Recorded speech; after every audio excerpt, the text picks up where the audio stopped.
Our story begins in a tense office where the middle-aged man with glasses angrily yells at the younger man with messy hair, demanding he prepare the documents by morning and calling him useless. The younger man nervously apologizes, clearly overwhelmed by the harsh reprimand. Nearby, two co-workers sit quietly at their desks, witnessing the confrontation. The middle-aged man with glasses points angrily, demanding the younger man finish the documents by morning and warning him not to cause any more trouble. The younger man, looking worried and submissive, begins working diligently at his desk. Suddenly, he is startled by an unexpected event, his expression shifting to surprise. The middle-aged man with glasses harshly commands the younger man to deliver the documents to the client without delay. Scolding him for causing trouble, the younger man, clutching a clipboard, looks worried but apologizes, acknowledging the urgency. Meanwhile, a third person with short hair quietly walks away at a desk in the background. The younger man walks alone at night near a construction site, clutching the documents tightly. His downcast eyes reveal a deep sense of resignation and self-doubt after being harshly scolded. He reflects bitterly on being called empty inside and useless by the older man. The younger man with messy hair stands solemnly before the middle-aged man with glasses, who remains seated at his desk with a stern, authoritative presence. Suddenly, a cheerful young girl with pigtails runs excitedly toward the younger man, calling out that he's late. Despite the girl's energy, the younger man looks troubled and resigned, caught between his duties and the unexpected interruption. The person with medium-length hair cautions the young girl not to wander too far since it's dark and dangerous outside. The girl cheerfully agrees, saying, "Okay." Nearby, the younger man with messy hair smiles softly, appreciating the moment before suddenly looking up, puzzled by a sound. The younger man with messy hair urgently shouts a warning to the young girl with pigtails as a large metal beam crashes down nearby. Startled, she dashes away to avoid the falling debris, while he rushes to protect her from harm. The danger is immediate and intense in this outdoor scene. The younger man urgently reaches out, shouting in alarm as the young girl with pigtails falls forward. Her face filled with shock and fear, she cries out in pain, caught in a dangerous moment amid the collapsing surroundings. The person with medium-length hair, wearing a coat and scarf, notices the younger man trapped under the debris and reacts with shock. The young girl with short hair and pigtails shouts urgently, calling for help. Meanwhile, the younger man struggles in pain, caught beneath the rubble. The younger man lies injured on the ground, weakly reaching out despite his pain. Meanwhile, the middle-aged man with glasses gently holds and comforts the crying young girl, offering her reassurance amid the chaos. The girl wonders if she was of any help in the end, her tears reflecting the heavy emotions of the moment. Raindrops fall steadily onto the water and trees, setting a somber mood as a voice quietly confesses a deep fear of dying. The younger man with messy hair lies injured on the rain-soaked ground, his hands bound in chains, confused and in pain. He stares down at his restraints, struggling to grasp where he has ended up amidst the scattered debris. The younger man with messy hair stares in shock as he examines the chains binding his hands. Suddenly, with a loud snap, the chains break apart, leaving him stunned and uncertain about what just happened. The young girl with pigtails watches quietly from behind, sensing the tension in the room. The younger man with messy hair kneels on the wet ground, his hands chained as he faces the looming monstrous figure. The middle-aged man with glasses, now transformed into a terrifying beast, leans forward menacingly, reaching out a clawed hand toward the trapped man.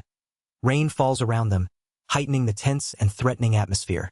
The younger man with messy hair crawls desperately on the ground, sweat dripping down his face as fear grips him. The middle-aged man with glasses, now monstrous and fierce, lunges forward with a clawed hand, roaring aggressively. The younger man's wide eyes reveal his shock and terror as he tries to evade the brutal attack. The younger man with messy hair, chained and in visible pain, cries out as he is violently thrown to the ground. His anguished expression reveals the harsh impact of the middle-aged man with glasses' brutal attack. Rain and debris surround them, intensifying the desperate struggle. The younger man, battered and gasping, stares at his injured hand in disbelief, questioning if this nightmare is real, despite his fear of dying again. He steels himself with a quiet resolve not to give up. Meanwhile, the middle-aged man with glasses looms menacingly, having just thrown him with brutal force. The middle-aged man with monstrous clawed hands lunges fiercely at the younger man in chains, striking him with brutal force. The younger man grimaces in pain as he is thrown violently to the ground, struggling against the overwhelming attack. The scene crackles with the intensity of the clash, highlighting the desperate struggle. The younger man with messy hair struggles desperately against the chains binding his hands, confusion and frustration etched across his face. He looks down at the unyielding restraints, disbelief growing as he realizes he cannot break free. Meanwhile, the middle-aged man with glasses, now transformed into a monstrous figure, raises his clawed fist triumphantly, asserting his dominance. The middle-aged man with glasses, his hand transformed into a monstrous claw, forcefully hurls the younger man with messy hair backward. The younger man's chained hands fly through the air as he is thrown across the wooden floor. Caught off guard and struggling to regain balance, the tension of the brutal confrontation fills the room. The middle-aged man with glasses, now revealing a monstrous clawed hand, forcefully hurls the younger man with messy hair backward. The younger man's eyes widen in shock and fear as he is thrown through the air, chains rattling around his wrists. The tension escalates as the younger man struggles to grasp reality amidst the violent assault. Someone cradles the young girl with short hair and pigtails, who appears weak and unconscious in their arms. Their expression is serious and filled with concern, highlighting the gravity of the girl's condition. The confined, somber setting underscores the urgency surrounding the child's fragile state. Someone cloaked in a hood calmly explains that they can heal wounds quickly, though scars might remain. The younger man with messy hair, also wearing a hooded cloak, listens intently and agrees that scars are a small price to pay for survival. Meanwhile, the young girl with pigtails lies unconscious in the cloaked figure's arms as rain falls around them. Under the rain on a forest path, the younger man with messy hair, now wearing a hooded cloak, questions the calm figure holding the unconscious young girl in pigtails. The cloaked person confirms that since he saved her, he must carry this responsibility and agrees to take her home. The weight of the situation settles as they prepare to move forward together. Our story continues with the younger man in a quiet, dimly lit room, his face marked by sweat and bandages as he gazes thoughtfully at something beneath a blanket. He utters a soft showing his concern and contemplation, caught between exhaustion and worry. The atmosphere is tense yet calm, reflecting his struggle to process recent events. The young girl with short pigtails suddenly wakes up in bed, her eyes wide with surprise and confusion. Sitting calmly nearby, the person with the eye patch reassures her, explaining that she was saved from monsters and brought safely to this mansion. The girl struggles to grasp her new reality as rain patters softly outside the window. The younger man, bandaged and looking weak, expresses his gratitude to the calm middle-aged woman with an eye patch, asking if she is all right. She responds with a gentle, reassuring smile, accepting his thanks quietly. The atmosphere is tense yet tender, hinting at a fragile recovery. The younger man with messy hair stares in shock at his own body, realizing it has suddenly shrunk. The calm figure with medium-length hair, wearing a choker, questions him gently while pointing toward a mirror, urging him to check his wounds. Panic and confusion fill the room as the strange transformation sinks in. The younger man with messy hair stares in shock at his own reflection, realizing his body has shrunk dramatically. Meanwhile, the middle-aged man with glasses coldly hands over a bag of money to the hooded figure, bitterly condemning the parents for selling their son. Nearby, the young girl remains confined in a cage, watched over by the hooded person. The younger man with messy hair, still dazed and confused, questions if he has somehow ended up in another world. The concerned figure in the cloak gently touches his face, checking his eyes and asking if he hit his head when the carriage flipped. Despite the chaos, the cloaked person reassures him as they carefully assess his condition. The younger man with messy hair nervously questions the person with medium-length hair about what they are doing, his confusion and anxiety clear. The calm figure reassures him that his body seems fine now, trying to ease his worries. Nearby, the young girl with pigtails watches quietly, while the middle-aged man with glasses observes thoughtfully from above. Two women introduce themselves. The serious-looking one with an eye patch says, "I'm Rico," while the friendly woman with a headband adds, "I'm Alice 2 Enreal, and I live in the mansion with Rico."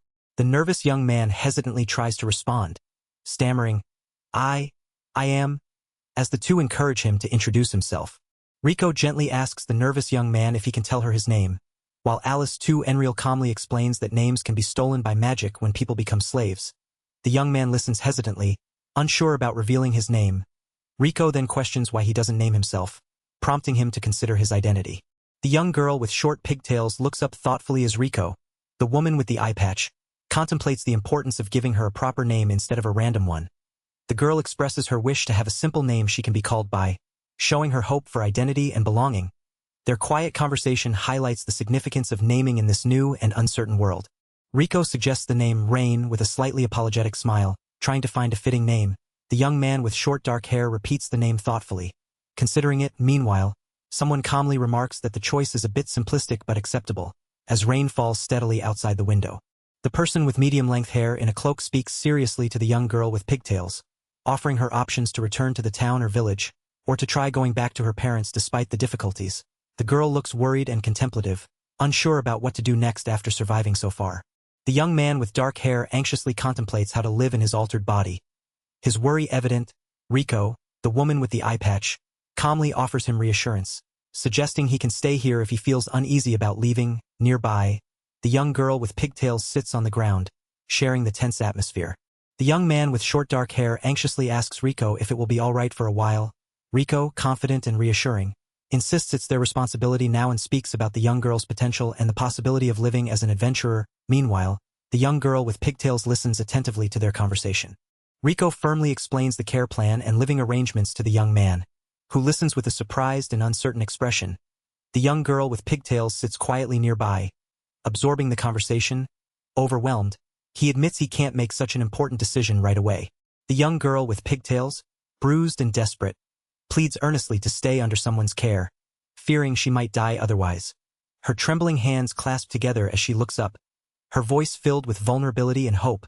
Despite her fear and fragmented memories, she clings to the possibility of protection and safety. Riko calmly acknowledges the situation, warning that they've brought back something unexpected. The young girl reacts with shock and confusion, while the younger man and the middle-aged man with glasses exchange serious, alert looks. Tension rises as everyone realizes the gravity of what has returned. The young girl with pigtails, the young man in the hoodie, and Riko rush down the stairs with urgency. They pause firmly in a doorway, each wearing determined expressions. The young man looks shocked and exclaims, "That is?" revealing his surprise at what they have just encountered. The woman with the headband solemnly explains to the younger man that the monster they faced is actually a child. A giant cyclops, the intimidating creature looms large, its single eye wide with surprise. The younger man reacts with shock and fear, realizing the true nature of the threat.